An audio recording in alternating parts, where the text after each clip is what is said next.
Wish you a very, very happy and prosperous new year. And a good morning. Welcome to hour number 2 of the Art Lewis Show. It is an open line hour, whatever you'd like to chat about, 989-752-6111. I'm going to talk a little bit about what's ahead starting January 1st, because 2026, I don't know if you've looked or realize it, how much is going on in 2026 in this country. It's amazing. Let's start with, of course, the biggest, and that is the celebration of the 250th anniversary of the Declaration of Independence, which will officially take place on July 4th in Washington, D.C. There will be a celebration coordinated by the America 250 Commission. You may remember that was created by Congress back in 2016. It was bipartisan. And couple that with the White House Task Force celebrating America's 250th birthday.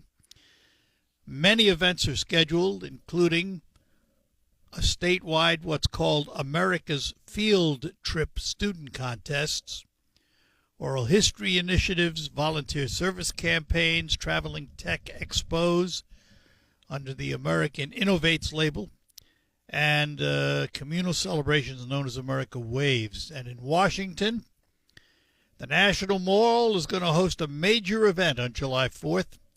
There will be a full military parade, exhibits from all 50 states, fireworks, national pageantry, and even though they're done at the same time as we celebrate Freedom 250, they're not associated. That is the Great American State Fair across the country. There'll be Youth Patriot Games. National Garden of American Heroes will go under construction. Oh, yeah, by the way, there'll be a United Fight Club exhibition at the White House. I don't know what that has to do with it, but it's there. What else is happening? Well, how about the Winter Olympics in Italy? But that's, of course, not in the U.S., but the U.S. will participate. Super Bowl, of course, in San Francisco. And what else? The FIFA World Soccer Cup Championships to be held in the United States next year. There is a lot going on. A lot of big movie releases coming up, including another Star Wars, the Mandalorian, and Grogu, whatever they say. There's a number of major releases. The Winter Olympics will be Milano Cortina 2026. Winter Games take place in Italy. Site was selected in 2019. And the U.S., of course, will participate. The FIFA World Cup.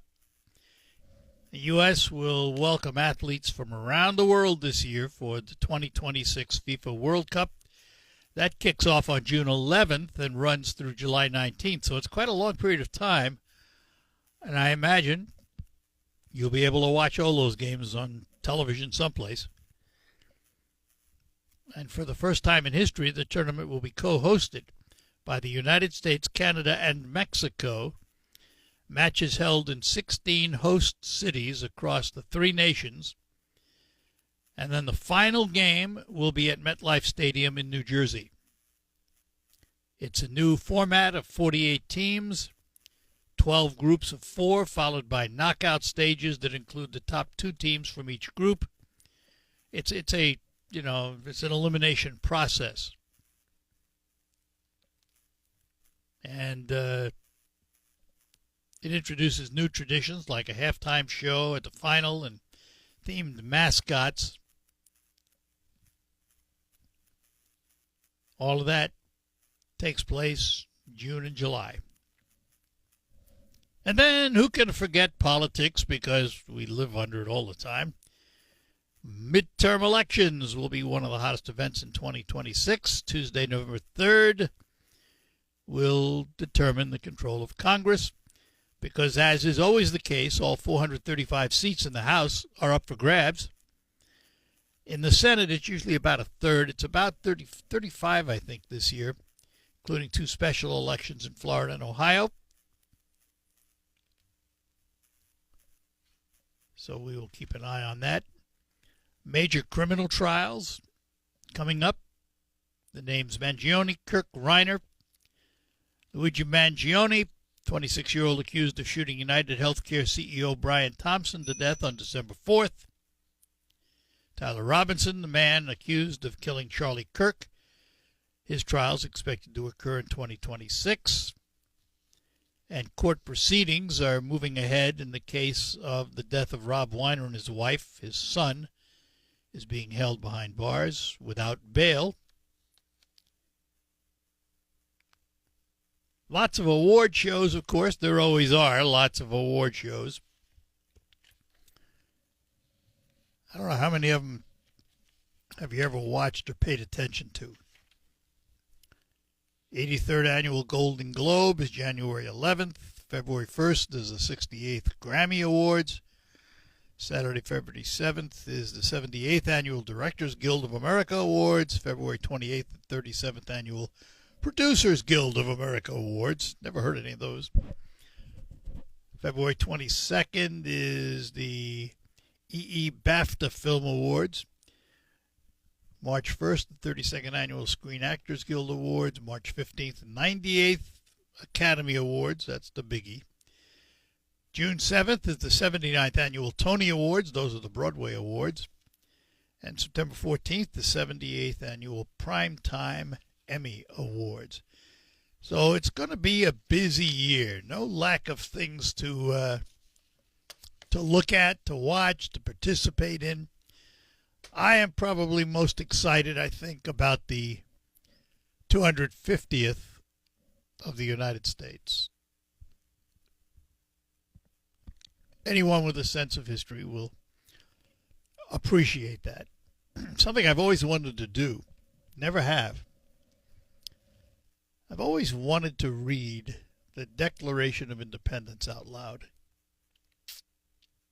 Somehow I'm going to have to figure that out. I've always wanted to do that. I thought that'd be a cool thing. I had a friend who played Abraham Lincoln. His name was Fred Priebe. He's since passed. He was a terrific Lincoln. He was here at the River of Time many times. And he was an outstanding Lincoln and historian, by the way. He was a teacher. But he also worked at the Henry Ford in Detroit, where he portrayed a character of the day. But he also, on the occasion, I don't remember what it was, read the Declaration of Independence. And I said to myself, that's something I would love to do. Be able to stand out on a step someplace and read the pronouncements of the Founding Fathers about the birth of this country. It's on my hit list. It's on my wish list of things to do one of these days. Anyhow, lines are open for you, 989-752-6111. What are you looking forward to in 2026? Give us a call. Let's chat about it this morning. A 401k can be an important. Will face the toughest job interview in fitness that will push past physical and mental breaking points.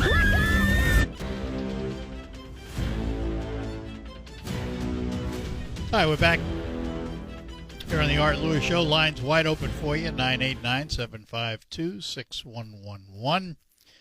If you were following the news overnight, the president has said the U.S. knocked out a facility in Venezuela.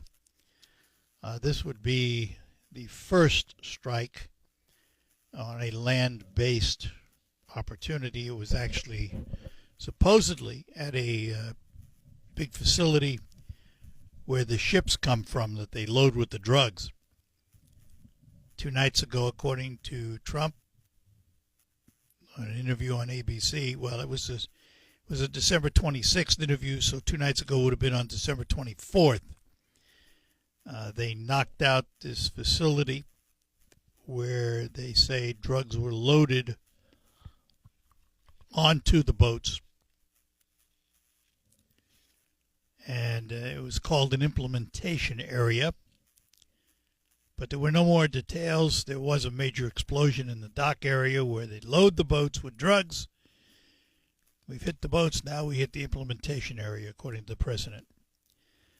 Of course, striking Venezuela on land is a serious escalation. There is a great legal debate as to whether the president had the authority to destroy drug-running boats and those individuals operating them. Over 100 have died, and there have been numerous strikes on boats carrying drugs, allegedly carrying drugs.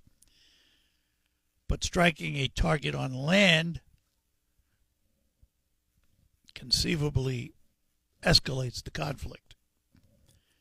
Now, I have said, and I stick by it, I have no problem going after the boats.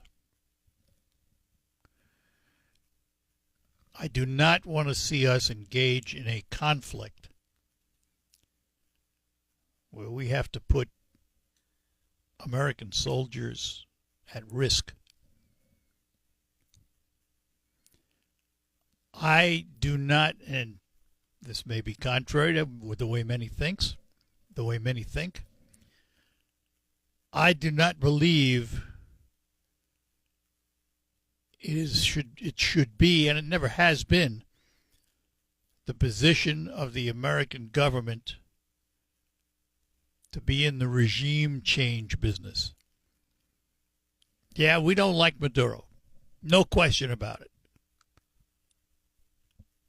But the president has openly called for regime change, and I disagree. It has never been the position of the United States to call for regime change in the same way that we don't sanction assassinations. Now, military targets, that's a different game. I don't call the taking out of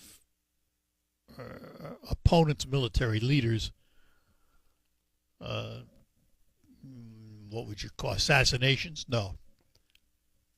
It's a casualty of war. You have to separate them out. Each one stands on its own merit. I don't want to see us get in the business of regime change just because we don't like the guy and who we say should not be in power because he theoretically lost the election. I understand all that, and I agree with all that. I just don't agree that it's up to us to make that change. It's up to the people of Venezuela to make that change. And unfortunately, they tried, and Maduro has such a strong dictatorial hand that he simply sidestepped them. But again, is it up to us to force that change? No more than we'd want somebody coming in here telling us, we're going to try and change your form of government. I just don't think that's right. And it's not like we don't have enough problems in this country we have to worry about. Now, having said that, I am not an isolationist. I don't believe in isolationism because you have to be a player in the world today. You can't isolate yourself anymore. But I don't believe that it's up to us to change regimes because we don't like them. Much as I don't like Maduro, much as I think he's lowlife, not up to us. Let's talk to, whoops. That's not good. Michael, where did you go? We had someone in West Branch, Michael, and he disappeared when I pushed the magic button. Well, Michael, call back. Try and get you on. See what happens here. See who's calling in right now. We have, I don't know if it's him or not. I don't think it is. All right.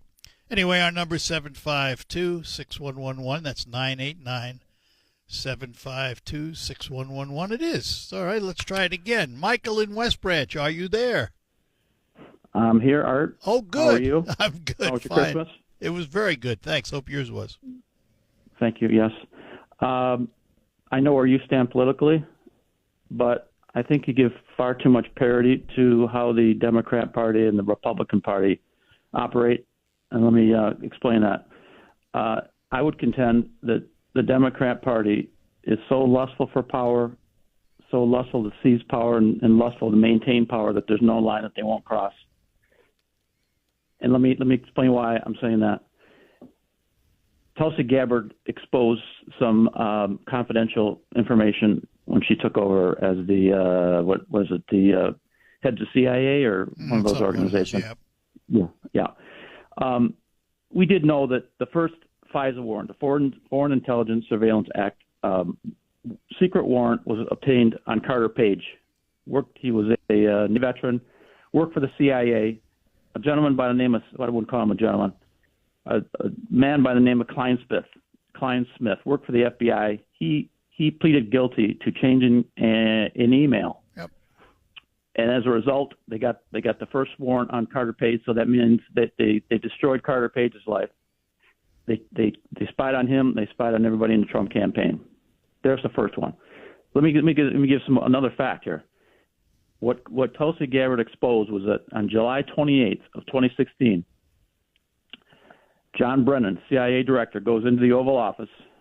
He briefs Obama, Biden, Clapper, Susan Rice, James Comey about the origins of the whole Russia collusion. He had gotten wind that Hillary Clinton, the DNC, was planning to coordinate or make up a story, basically, that Trump was working with right. We all know that. It's old history. Yes. Well, okay. It is history. But Art, what happened was they destroyed. There's the origin of Trump derangement syndrome. All Obama had to do at that point was say, you know what, we can play dirty tricks, but we're not going to actually accuse an opponent, a political opponent, of treason. Right. We're not going to hang him from the highest tree. So could have done that, but they didn't. They didn't. But here's what they did. That's the origins of Trump derangement syndrome. There's ground zero. If Obama had the integrity, any integrity, he would have said no. He would have called up Hillary Clinton. He would have called the DNC. Said no, we're not going to cross that line, because once you get into that, this is the biggest. Talk about the 250 years of our republic. This is the biggest political trick of all time. Okay, they not only destroyed the Trump family. Think about how they destroyed them financially. Carter Page. Well, let me just cut this a bit here and make it easier to understand. All of what you say is true. Not doubting that. No problem there. Politics over the last 20 years or whatever number you want to assign to it has become a very dirty game. Here's my biggest fear. I mean, all this is old history, and none of it's going to change. It's the way it is. Can I put in one point? Wait, just a minute. Let me finish. Because my biggest fear is we're going to drive good people from politics. Oh, I would agree with that. That's my biggest fear about all of this. Yeah, the Democrats are power hungry, but don't kid yourself. The Republicans would love that power too. Now, have they done what the Democrats did to Trump and are doing to Trump? No, I'll grant you that. But don't kid yourself. If you don't win, you don't have power. It's all about winning, and some people will do it any way they can. Well, here's just one more fact. Art, and we're not going to talk all day, obviously. But after that, so again, Obama doesn't do anything about it, and then they get the community intelligence assessment in the first weeks of December after the election, 2016. Trump wins. The most senior people in the intelligence community came to Obama and said, "Hey, we found zero evidence of any coordination, any contact between the Russians and Trump campaign to win the election. Zero." Yeah. What did Obama do? He said, "No, I don't like that one. Let's have another one done." It did a 180 that said there was coordination. So the country was put through hell. It tore families apart, tore relationships apart. People are ostracized. No, you're not coming to Thanksgiving. You're not coming to Christmas. I'm not going to understand Yeah, it. but If like you think I understand all that, Michael, but it's old history. It's Okay. done, and we're not going to reverse it. That's the way it is. we're not going to reverse it. But even some of your callers still think that stuff happened. It's Well, like the Mueller report. But there was no I understand coordination. that, but that's, look, you have the right side of the argument. That is the Republican conservative side of the argument. Half the country, remember that, half the country totally disagrees. You have the Democrat side, the left side. Half the country totally disagrees. That's where we are today, isn't it? Okay, Isn't it? I agree. Yes, it is, Art. But here's the thing: they're saying that Trump's got some kind of a tour of retribution. They fabricated crimes. Now Well, I understand that. No, they're actually going after people who committed crimes. Trump didn't, and anybody in his that they destroyed their lives financially. They're not They're not. They went after them and fabricated crimes. No, Trump can't. Here's my advice to you. They're going after people who actually committed crimes. Here's my advice to you: don't lose any sleep over it. Because if the Republicans take the midterms, you're going to see a resurgence of it again. If the Democrats take the midterms, I should say. So, it's unfortunate. It's the way politics are played today. And, I got to be honest, I don't see an end to it until the American public gets so fed up that they let it be known. So, anyway, got to run. I guess late for a break. Thanks, Art. All right, thanks. Happy New Year. You too. Bye-bye now. We'll be back. Rocket Grab Plus. Let me explain who I am and why I say what I say. I don't live in a political ideological world. I live in a real world. I see things with a sense of reality, not a sense of wish. Boy, I wish it was this way. Why can't others see it this way? I live in a reality world. And that's how I judge things. And if you want to know where it came from, I'm going to take you back to my family days. And I want to talk about my father, one of the most brilliant men I ever knew. How brilliant was he? Well, by degrees, with an S on the end. He was a criminal tax lawyer and a CPA. Never wanted private practice. Could have made a fortune in the corporate world. Turned it down because he always wanted public service. So he went to work for the government, became a special agent in Treasury in what now is the Criminal Investigative Division, who used to be called the Intelligence Unit.